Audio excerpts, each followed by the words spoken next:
ជំរាបសួរបងថ្ងៃនេះខ្ញុំមកណែនាំម៉ាស៊ីន Tegisco model ថ្មី Coloco Loctor Auto ចំពោះមេសេរបស់ម៉ាស៊ីននេះគឺមានដូចជា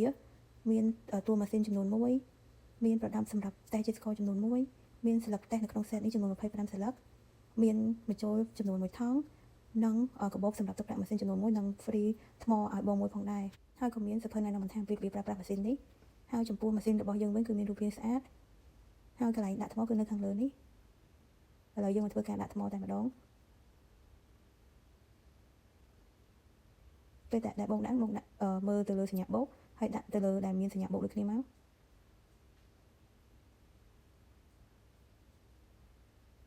ហើយមុននឹងវាស់ហ្នឹងយើងធ្វើការ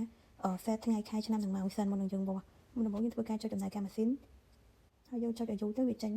ពាក្យ set មកឲ្យយើងហើយបងឥឡូវគេឲ្យយើងធ្វើការ set ឆ្នាំមុនសិនហើយចំពោះប៊ូតុងដកនិងបូកនេះគឺជាប៊ូតុងដែលបងអាចបន្ថយឬក៏ដំឡើងទៅតាមលេខដែលបងកំណត់ឥឡូវយើងធ្វើការ set ឆ្នាំ2025ហើយមកធ្វើការចុច cell មួយទៅដោយចុចប៊ូតុងកណ្ដាលនេះហើយគេឲ្យបង set ខែនិងថ្ងៃចំពោះខាងមុខនេះគឺសម្រាប់ set ខែឥឡូវនេះគឺខែ12អញ្ចឹងយើងសេរីទៅខែ12ហើយធ្វើការចុច cell មួយសិនហើយបាន set ថ្ងៃម្ដងថ្ងៃនេះថ្ងៃ18ហើយមកបងធ្វើការចុច cell មកបន្តមកទៀតគេឲ្យយើង set ម៉ោងចំពោះខាងមុខនេះគឺសម្រាប់ set ម៉ោងឥឡូវនេះគឺម៉ោង1ហើយបងធ្វើការចុច cell មួយទៀតទៅម៉ោង1:10នាទីបងធ្វើការបន្ថយទៅ10នាទីមក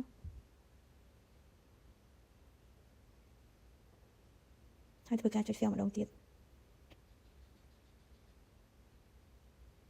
បងចុចបន្តទៀតមកហើយកន្លែងនេះគឺសម្រាប់ set ຂະຫນາດឥឡូវខ្ញុំជ្រើសមីលីម៉ូក្នុង1ដេស៊ីលីត្រ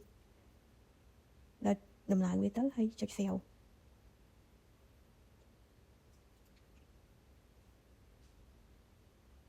ហើយមានមុខងារជាច្រើនទៀតបងហើយពេលដែលបង set ហើយបងអាចធ្វើការតែឈាមបាន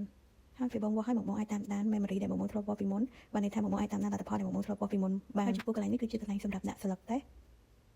ដោយដាក់ខាងក្រោមនេះហើយបងដាក់ស្លឹកតេសដោយដាក់ផ្នែកខាងនេះមកហើយដោតចូលទៅក្នុងតួម៉ាស៊ីនរបស់យើង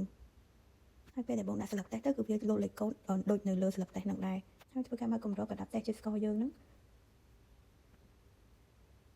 ដោយដាក់បញ្ចូលចូលហើយធ្វើការមូក្បាលវាចេញហើយបិទកម្របមកវិញមកហើយធ្វើការសេរីទៅតាមស្បែកដៃរបស់បងស្បែកដៃក្រាស់ដាក់លេខកាន់តែធំស្បែកដៃស្ដើងដាក់លេខតូចបានទេហើយធ្វើការទីកូដបន្តិចហើយបងធ្វើការចុចជួសហើយពេលតែចេញជាងគឺបងដាក់វាពីចំហៀងនេះវិញហើយរងចាំលទ្ធផលហើយលទ្ធផលអាស្រ័យទៅតាមសុខភាពរបស់បងដែរចាអរគុណ